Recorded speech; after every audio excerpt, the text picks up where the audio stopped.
Later this season on Jaunty Mantis. The boys roll some dice and read a table from a book. Subscription numbers drop. All right. I'm feeling limber. All right, let's do it. I'm sure there's something you can cut out of that to do our pre-music bump. Sure. Or we could just play the entire thing and then do the music. And be like, wait a minute, are we like an hour into this episode already?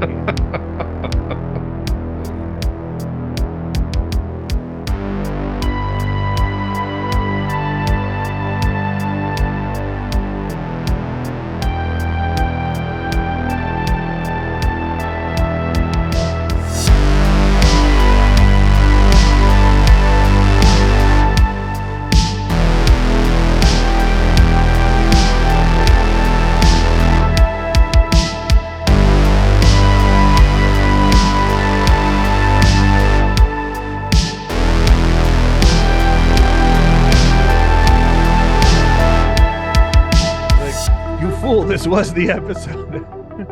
We lied about our intentions. All right, welcome to the Jaunty Mantis. This is a podcast about tabletop role-playing games filled with creative questions for curious gamers.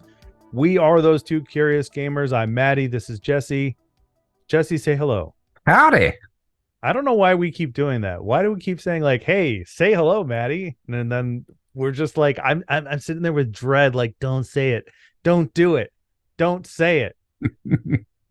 So we got to set each other up differently. Anyway, we're two best buds. We've known each other for a long time. We've played some role-playing games together over the years, and we have great conversations that I think goes back to a little place called Deluxe Diner in Chicago, Illinois that doesn't exist anymore, where we would stuff our faces with franchises.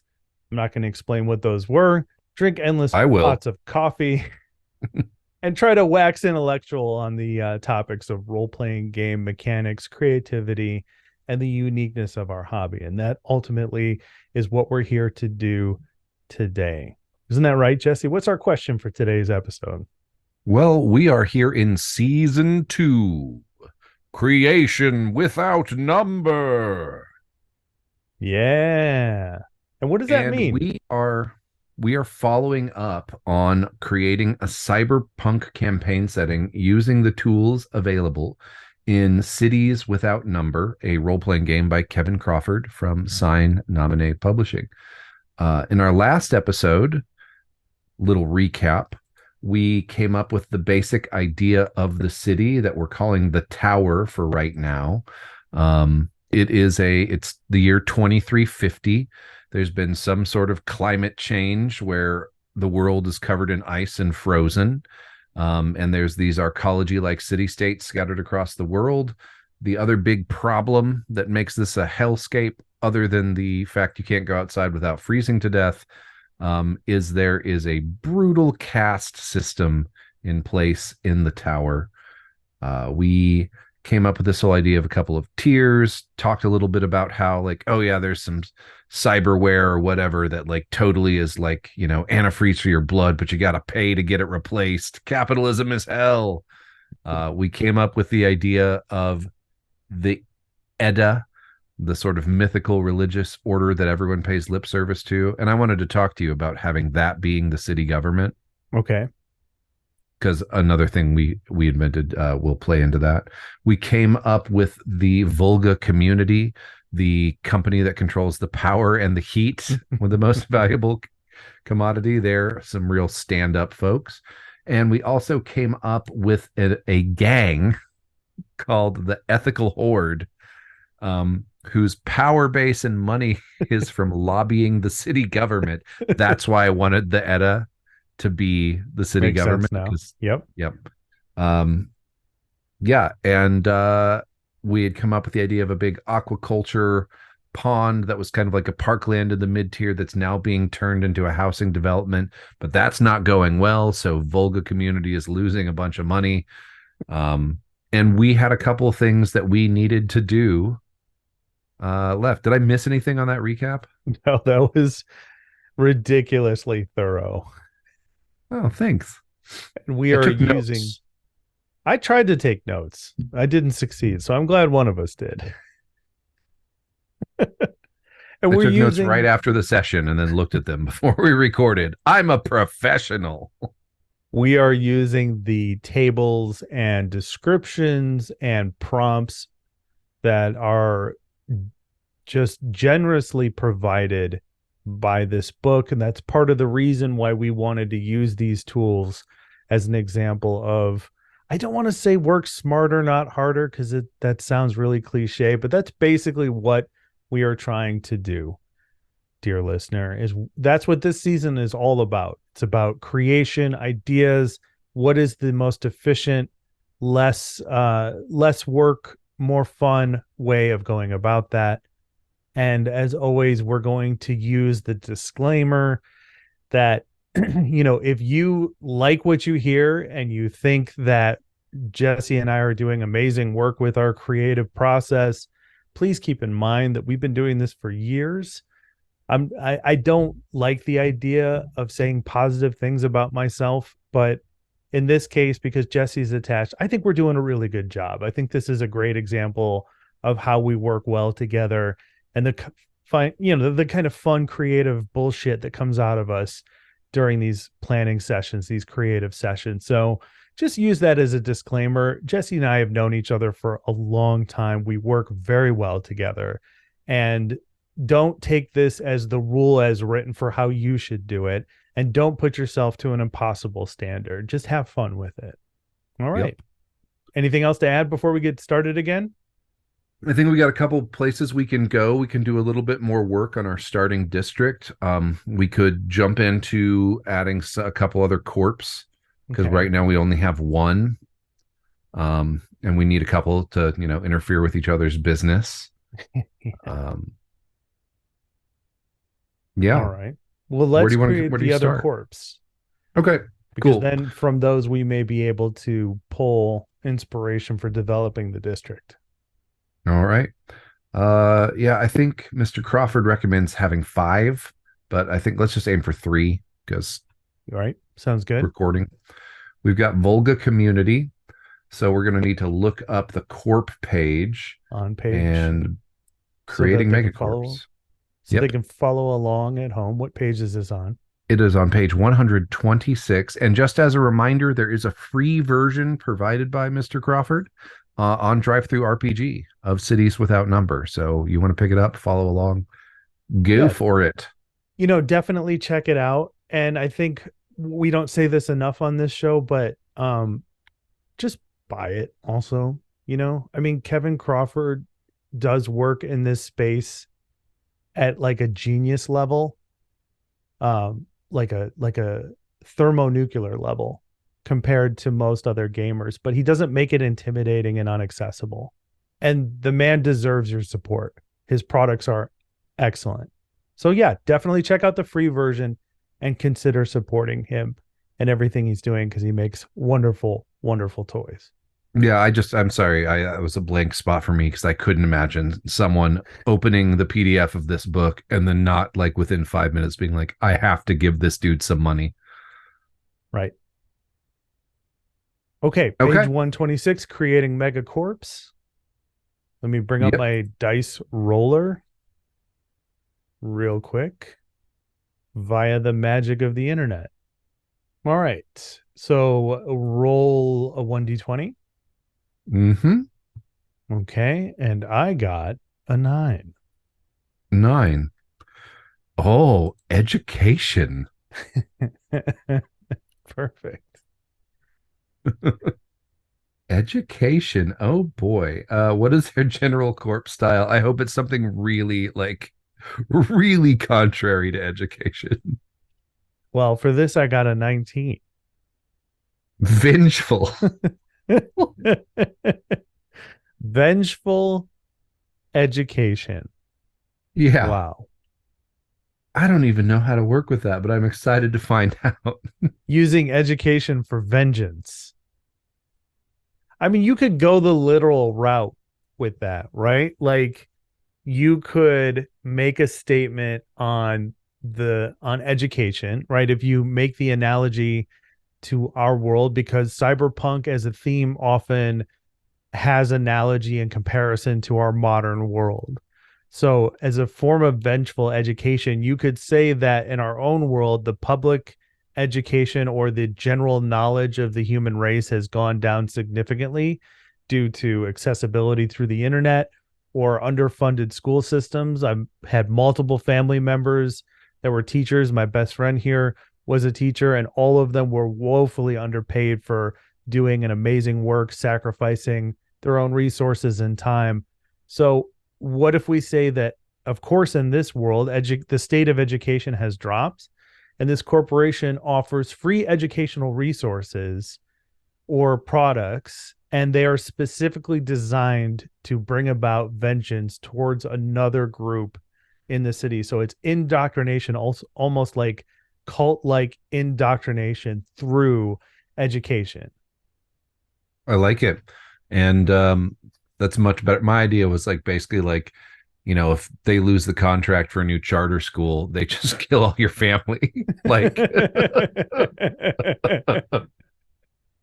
I like that too. That's fucking horrific. The PTA is kept in line. I like using that, and I like using that in an actual game session where we lead the player characters to believe the vengeful education is about against certain enemies of this corporation, and then use a literal vengeful education against the education as you just described it. They're like, oh, so this is literal too. Like, yes. Yeah. Yes. I mean, and we can tie that in with the caste system pretty well, like maybe, a cool way to subvert that is the only way to rise through the caste system is this like ancient Edda based scholarship program, which is now fully administered by whatever this corp is. Like they have a near total monopoly on all the entrance exams, whatever, blah, blah, blah. And the twist is, it's not always a better life, like to break up your family and to join this system, because they will take your kids if they score high enough. Right. If you try to stop them, they blow up your favela. Right. Right. Like they provided a service to somebody in your family and now control them. And we could say that the lowest rung of service to this corporation, because you have to pay off your education. So you take the role that they assign for you and you make a minimum base pay, and then the rest of it goes back to paying back the resources they invested in you. And they put you right back in that fucking community as a representative of their whole fucking bullshit power structure. So they're basically using you against your own people, and there's nothing you can do about it. And if you have a problem with it, graduate. Yep. Exactly. Because some of their family member will violate the indenture required to pay, and then they just boot you out and blow up your entire. No, okay, yeah. Like maybe they put a bomb in your head and it sounds like a speak and say when it goes off. Is that what those things were called? Like the cow says. Moo. Oh, I thought you were talking about a speak and spell. That's what it is. Speak and spell. Yeah. All right. What is their strength? What is their strength? We are going to roll another D20 and figure that out. The result of our roll was a 3. Their low-level staff are zealously loyal. Wow. Yeah. I mean, that kind of goes along with what we just said, right? Like the lowest rung of this ladder involves them putting you back into the place where you came from. And you are so indebted to them and so fresh out of the system.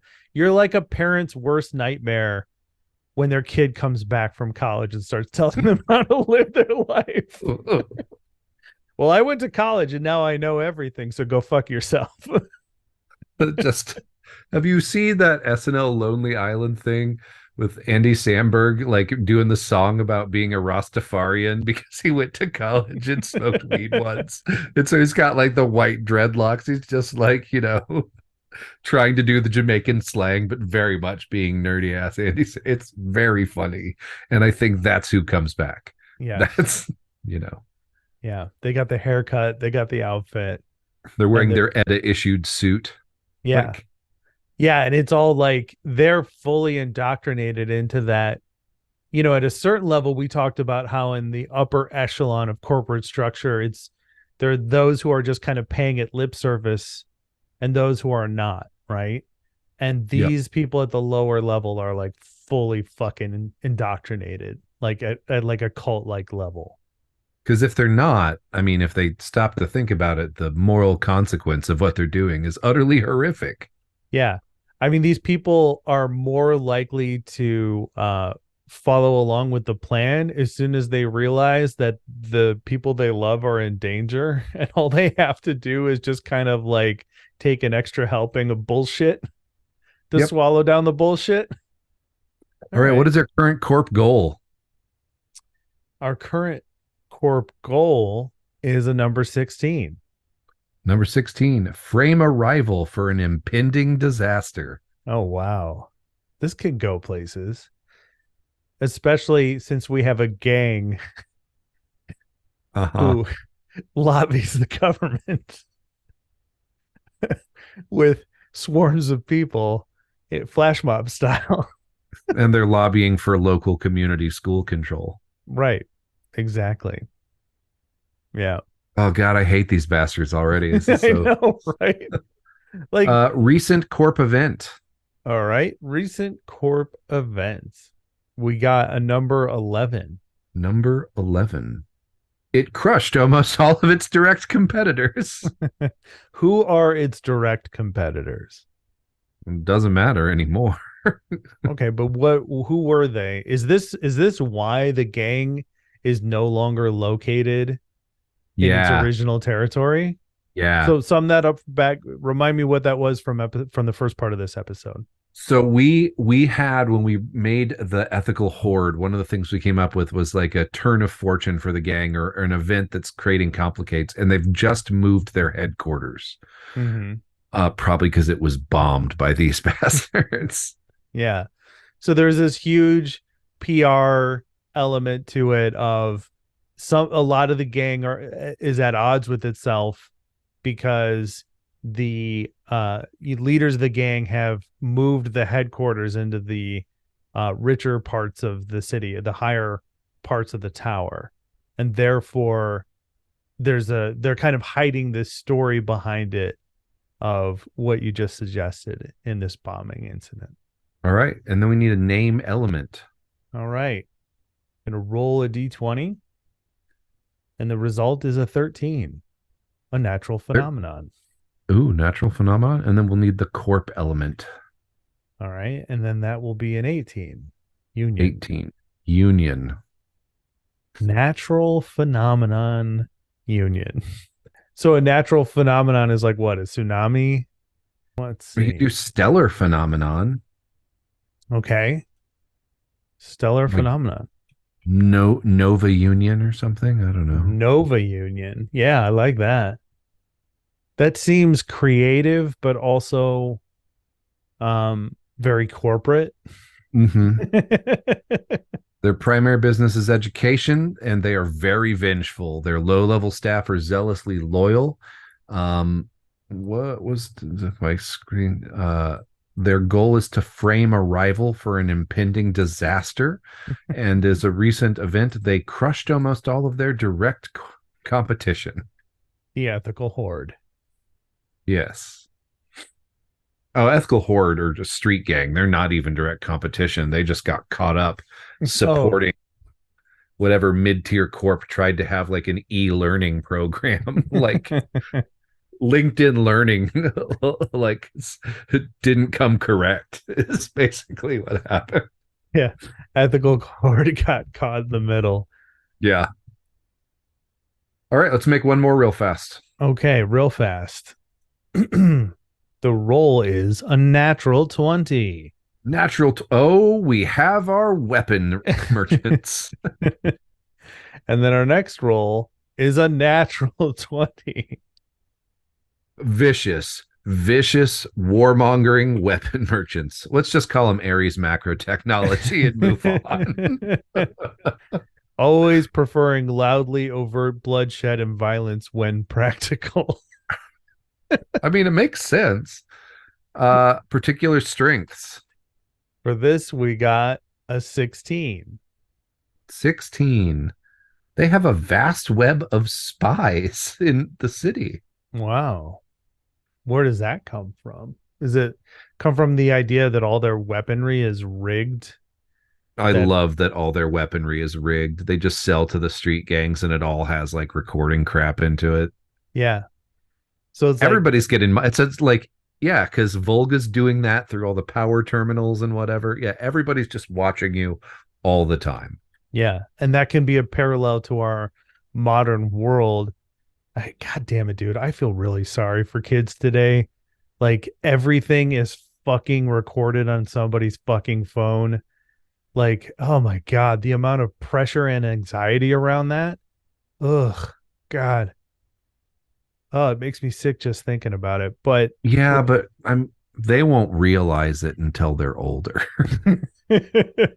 great. More impending doom for the generation that's going to begin to deal with the consequences of global warming. Hey, I saw a quote the other day. It was something like, people say it's bleak and hopeless, but how cool is it to raise dragon slayers in a time when there's actually dragons? Okay. Yeah. All right. And yeah, I mean, my kids, well, okay, my daughter's a dragon. My son is a sweet, sensitive boy, but Lottie Yeah. will keep him safe. I've seen their school photos. That's definitely a dragon.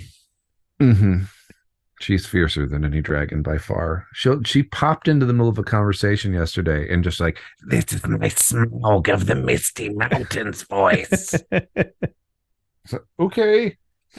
Anyway, All I'm right. proud of my children. Sorry, listeners of the John T. Mantis. I think they're great people.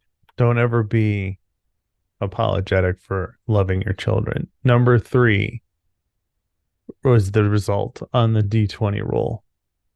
This is the strength. Let's re-roll that one. We've already had it come up. Okay. Got a 4. 4. They have useful religious or ethnic ties. Wow. Are we going to keep doubling down on the Edda, or are we going to create another religious institution? Let's, They have to tie into the Edda. yeah, everybody does. It's the code everybody pays lip service to that, keeps everybody from just like murdering each other and keeps the whole caste system in place. I mean, what does the Edda stand for? The Emergency Disaster Authority. Right. And what is one of the essential components of a emergency disaster protocol? Being well armed. Yeah. So they have ties to the very beginnings of the Edda. Yeah, this Edda spun this off as Yeah. because Okay. they got people they got tired of people breaking into their like bunkers just looking for guns. They're like, no, we don't actually make those anymore. That's Yeah. This religious component is a creative evolution of doomsday prepping. So essentially having a written protocol in place to deal with the apocalypse has to include weapons. Like there's no way around it. Yep. Okay. Let's roll again. Current corp goals. Number 8, open a new 8. branch in a hostile area. Okay. I mean, if business is on 2 fronts, right? The first one is to put guns in the hands of people who can use them, right? Make Mhm. money. Yeah. Sell to, people who are desperate. And then the other part is to use that observational footage. That's where the real money is, if we're being honest. The information collected from these weapons. Yeah. So it makes sense for them to constantly be expanding. The product managers for this corporation are incredibly efficient and also terrified. Okay. And running a cyberpunk game now that I actually have a corporate job would be totally different experience. Okay. Recent corporate events. Number 18. It backed a successful rebel government. How? What could it have provided? I don't know. But does this go all the way back to the beginning? Or No, is because we have this is our first tie into another tower. okay, because we There's yeah, recently been a exactly. coup, and it's part of their operation to expand into a hostile territory. Mm-hmm. Maybe it happens off screen. Maybe they get a run where they have to get a shuttle and go over to another tower to do some as they tier up and become more than just like Mm-hmm. underhive scum. And then our name, Got a number 6, a a foreign place foreign name. place name. And then the corporate element is 14, products. Mm. So a foreign place name. Let's see here. Well, Do we let's have go with extra Terran colonies in this? what are extra Terran colonies?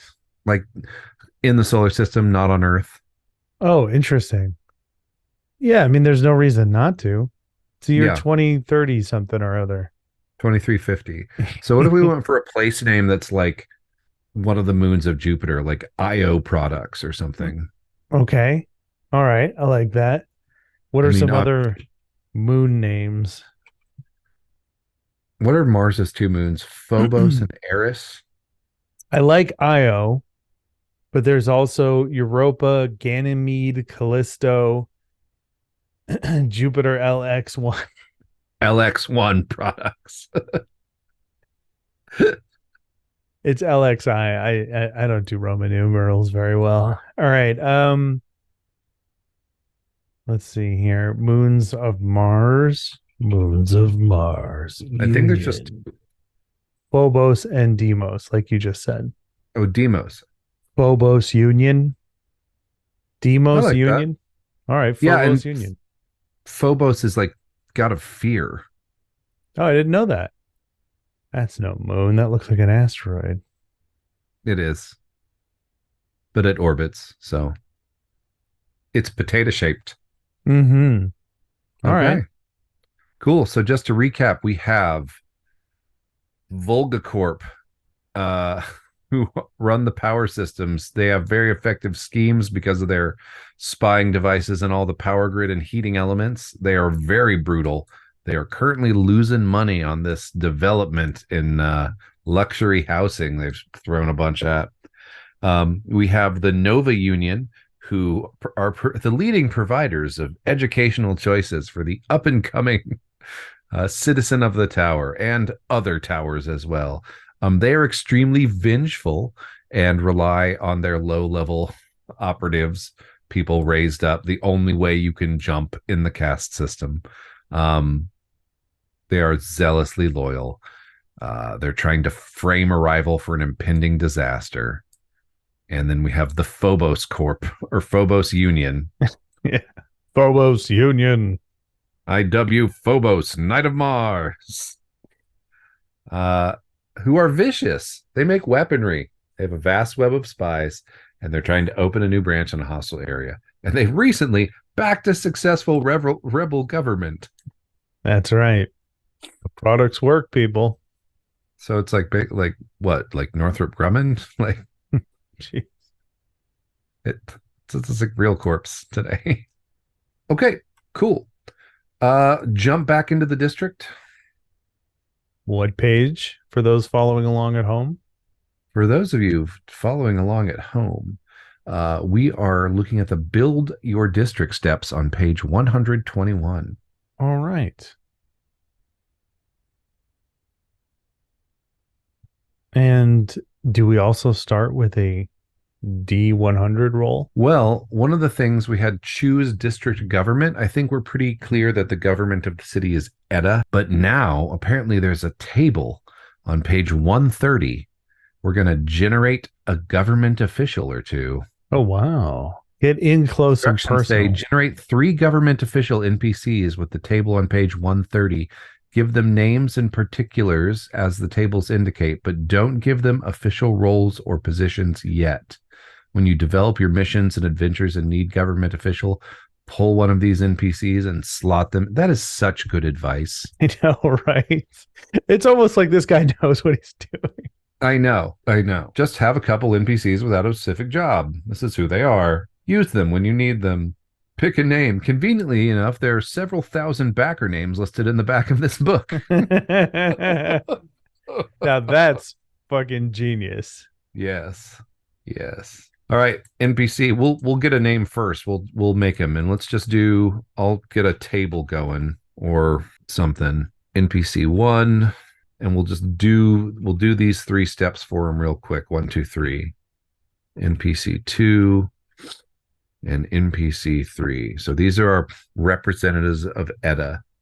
I'm like trying to imagine what like a hooded robe mixed with a business suit looks like. Because I mean, it's a hoodie for one. Okay. But it's like the tech hoodie where it's like really thin, and then like on top of it is that know nothing thin jacket. You know what I'm talking about? That has like no collar on it and is just like comes in the cut is like a circle almost. You know what I mean? Like it's like that formal style that never seems to take off, that only like kids who are kind of weird try out at like high school dances. You know what I mean? The Nehru collar. Is that what it's called? I've seen one person pull this off. Was it me? Because I have. Okay. My old job used to take me to various places in the world, and we went to China once or twice or 3 times, and one of the people in our group forgot to pack a certain item of clothing, a necessary requirement to get into all of the education and lectures and talks, and it was a jacket, like a blazer or whatever the case may be. So he went over to the mall, and the guy working the tailor shop over at the mall was so convincing that he got our friend to make a custom design on the spot. Have it for you tomorrow kind of deal. And it fucking killed, man. He looks so good, and he still has it to this day. Like he still takes it with that's him. A Mao suit. Oh, okay. I have one of those too. I have a Nehru collar dress shirt that I wear under my Mao suit, my Mao jacket, but it's black. It's not navy blue. So. Well, it was a good look on this guy. All right. What is the main strength of this first NPC? I got a 17. 17. Ties. They have really great ties. Okay, no, they are linked professionally to an organization or group that is very dangerous to. Oh, okay. Well, we know where this one's going. Ties to a dangerous group. Is that the Ethical Horde or one of our corps? I think it should be the Ethical Horde. Okay. The Ethical Horde is both going to be our gang and our 4th corporation to a certain extent. They are pre-corporation. Yes. Like that's what their leaders want to do with this gang, is take it legit. And become a corp. Mm-hmm. Yeah. Christabel Corp. Christabel Corp. Have you seen Barry? I have not. You should really watch Barry. It's fantastic. All right. So roll D20 for me. All right. Number 2. Cunning. NPC number 2 is very cunning. They love having plans for any occasion and a backup after that. Brilliant. And one more. 20. Wisdom. Able to discern a practical path to their desires, even when all is murky. All right. We're going to go for a virtue for NPC number 1. All right. For this, we got a natural 20. Thoughtful and not given to quick anger. For our next NPC, we got a 9. Forgiving temperament, even if unwise. Our cunning person is very forgiving. And then for our 3rd, we got a 1. Always keeps the spirit of their bargain. Cool. And then we need a personality flaw.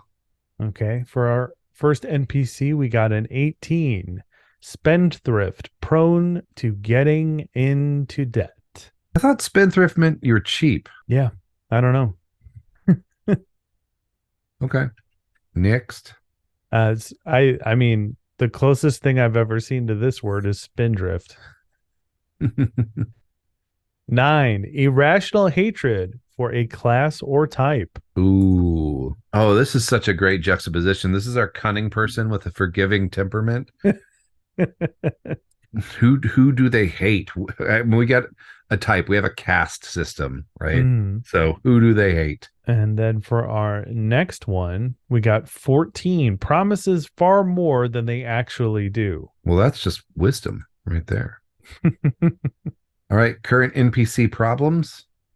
All right, for the first NPC, we got a 10. They're being blackmailed or coerced. And for the listeners at home, I hope this is actually interesting to see how these people are popping up. We're going to flesh them out. They're going to get a name here, but like this is like I wish I just had these bullet points for NPCs in games I run, like rather than like 3 paragraphs of text. Like, right. Yeah, this is making me want to have this as the wallpaper on my desktop computer so that when I run a game and I need an NPC, I could just be like, wait a minute.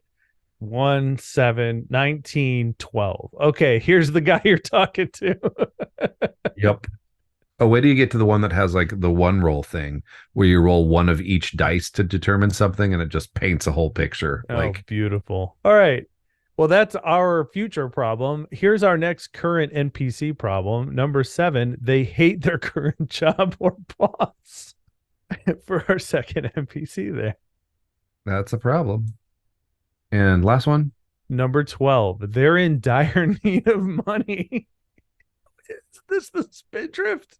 This is the wise one who always keeps the spirit of their bargains, but promises far more than they actually do. They're in dire need of money. And then we need a current desire.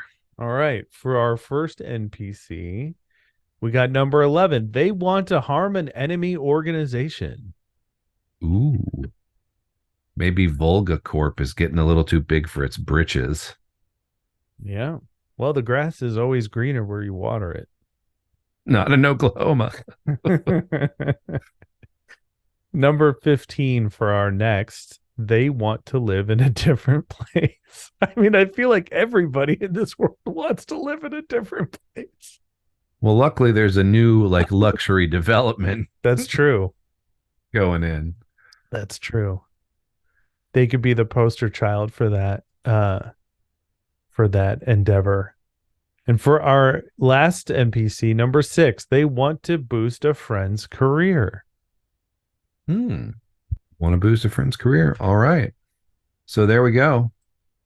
We need names. Shall we just go pick names from the backer list? Yeah, why not? Let's pay homage to the people that support Kevin Crawford and sign nominate. All right. Our first person will be named Jesse Sauer.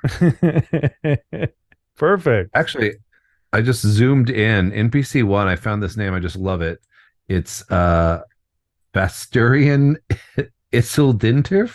I'm kidding. That's a name on there, right next to Fat Goblin. But I found one. Christian Bald. Yep, using it. All right. Ready for the next one? Ooh, Georgina Akeem. Perfect. Okay. Nigel Van Gool. Gool. Thanks, Nigel. We're only making plans for you. All right. Christian Bald is a government official with ties to the ethical horde. He's thoughtful and not quick to anger. He is, however, spendthrift and prone to getting into debt. They're being blackmailed and coerced, probably because of a debt, and they want to harm an enemy organization. Georgina Akeem is cunning with a forgiving temperament and an irrational hatred for the poor. They hate their current job or boss. Oh, that's a cool tie-in for the education system. Maybe their boss is someone lifted from a lower caste. Oh. Who's a favor of the corp and they want to move against them, but they know that they know that Nova Union is vengeful AF. That's true. And they want to live in a different place, so they might be willing to take a hefty bribe from Volga community. You got to think about it in the politics of Menzo Baranzan, the Drow. Like the Drow are like, look, the basic idea is they expect to be betrayed. The noble houses are all moving against each other. They know this is a thing. The general rule is just don't get caught. Like you get caught, you're fucked. That's it. So as long as you can pull it off and not get caught, it's all above board as far as they're concerned. You are that much more respected. And I Wait, expect that to be the case in this vengeful education corporation. I was about to say, is Menzo Berenzin a cyberpunk game? And then I remembered the Spire exists, and I'm like, okay. Grant Howard already did it. Damn it. And then Nigel Van Gool is known for his wisdom. He always keeps the spirit of his bargains, but promises far more than they actually do. So the spirit, not the letter. Gotcha. They're in dire need of money and want to boost a friend's career. Oh, interesting. I wonder why they want to boost a friend's career when they are in dire need of money. Maybe their friend owes them money. I don't know. Maybe their friend has been looking out for them their entire lives. And once again, they're depending on their friend to achieve a greater height in order to benefit from being associated with them yet again. Okay. We got one last thing, and we're just going to do one because we're running long on this episode, but then I think we'll have everything we need for our next time we record to create a run. Because we have people, places, things, interesting tangled relationships. We have to define a local fixer, and it looks like the table for this is on 168. All right. We are headed to 168. Oh, here it is. Okay. This is the one roll generator. You need perfect. to roll a D4, a D6, a D8, a D10, a D12, and a D20. What a great way to ramp up the tension and complexity as you're creating this character. All right, so we will start with a D6. Yep. We got a 6. They had or have rebel or terrorist ties. This is what is their basic background? I wonder if this is that rebel government in the next hive over. Maybe they're a spy. All right, what kind of clients do they prefer? You rolled a 1d8 and got a 7. Foreign agents of outside powers. I think you might be right. Okay. Why are they used by operators? That's what they call the runners or whatever in this game. We got a 1. They pay noticeably better than most. Oh, I wonder how they could afford to do that. Then we roll a d4. How established are they? We got a 1. They're a new face with little history. Oh, this is perfect. It's almost like the character is creating itself. Yeah. It's almost like the tower is a character in the story. All right. What bad rumors exist about them? Roll d12. And we got a 9. The gear they supply is often faulty. I love that. Then we're going to roll a d20 for style and or manner of presentation. We got an 11. Junky shabbiness, deceptively sharp. All right. So we need a name. Let's get an agender or a woman's name. Okay. How about, let's see here. How about just one word, Talmor? Talmor. Telmor. So Telmor is our most prominent fixer. We'll probably tie them into the first run. They have had or have rebel or terrorist ties. They are a foreign agent of an outside power. They pay noticeably better than most, so people take jobs with them. Not a lot's known about them. New face with little history, but the gear they supply, people say, is often faulty. They appear dressed in junky shabbiness, but their presentation or manner is deceptively sharp. Wonderful. I love it. Yeah, we did some good work. Yep. And it was fun. Just kicking ideas. And we let the system work as intended. And we didn't have to do a lot of heavy lifting. We kept it simple. Yeah, this is almost like it's like suggestion, like automatic writing sort of, with a very a very good game designer as a spirit guiding our Ouija board. Like a lot of the work is, we're doing, but we're starting at these really cool idea points. And I mean, what would you say? We spend an hour and a half and we have like an entire campaign framework, right? Yeah. Like, this is interesting. I want to know what happens next. I want to know what Nova does, what it gets up to, I don't just want to know what happens next. I want to run and or play in this game.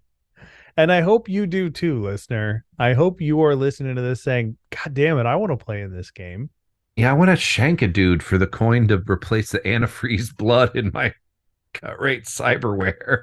I want to So I be don't a freeze to death. product of vengeful education who's been forced to live back amongst their neighbors at a slightly higher living standard and is They're not allowed to uncovering make more. eye contact with you anymore because you're the next cast up, but they're still your parents. Yeah. And I've got a bomb in my head in case anybody decides to take action against my employers. Yep. Good times. Yep. Okay. We did it, guys. In our next episode, since we actually have a charted out episode progression this season, we will create the first run using these elements we've generated, just to kind of tie it up.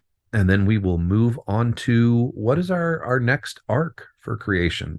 I think our next arc is fantasy. So whatever the fantasy without, what is it? Worlds without number. Yes, worlds without number. So here's a common question that may come up from the listener.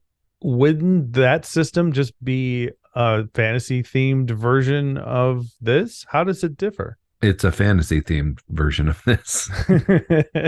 Okay, fair enough. But so, go ahead. I think, you know, the prompts that are leading, like obviously this is informed by an understanding of genre. We kept tying this back into cyberpunk. Mm-hmm. Right?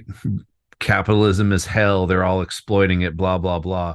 When we do the fantasy one, that's going to be feeding into that genre a little bit differently. Right. That's right. And I think it's important to remember that as prompts, you can use these tools or you can toss them. Yep. Just a couple times we re-rolled where it just really didn't make sense. And then a couple times it didn't make sense that we leaned into it. Yeah.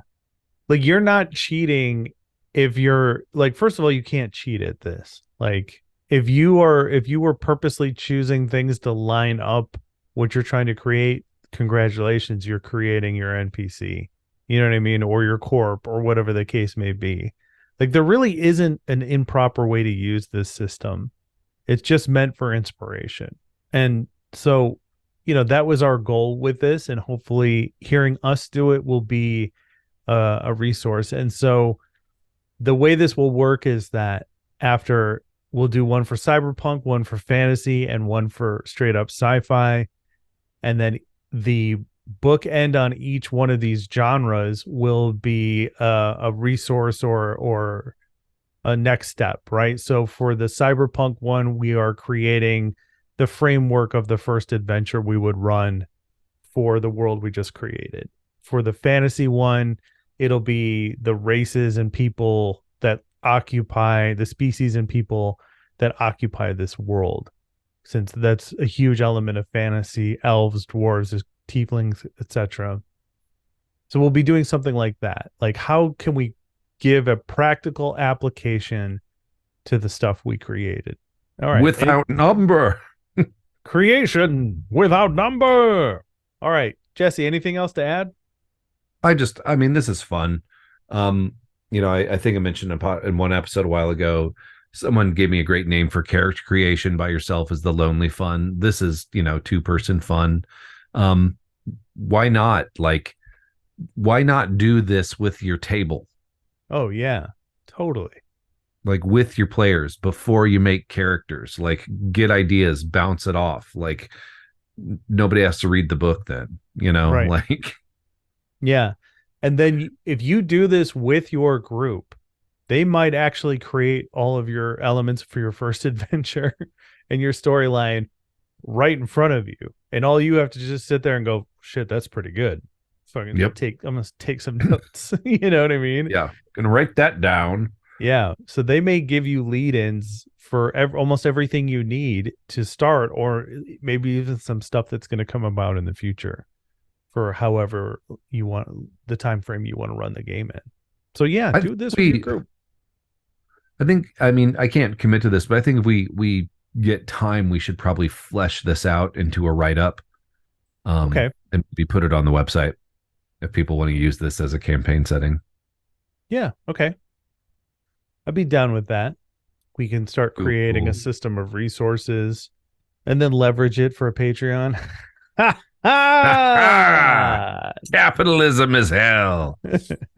All right. Well, thank you for joining us, dear listener. This is the Jaunty Mantis podcast. Jesse, if people wanted to write in and ask us questions or comment on the work we did here today or any other episode, how would they do that? Well, you can reach us at jauntymantis@gmail.com. You can also reach out to us at the Wanty Mantis on X, the bird site. We have a threads I never check, but it's Jaunty Mantis. And I am Jingoist Fet on Hex and also Jingoist Fet on Blue Sky. And yeah. Perfect. All right. Well, until next episode, I'm going to invoke our famous catchphrase. Get out there and play some fucking role-playing games.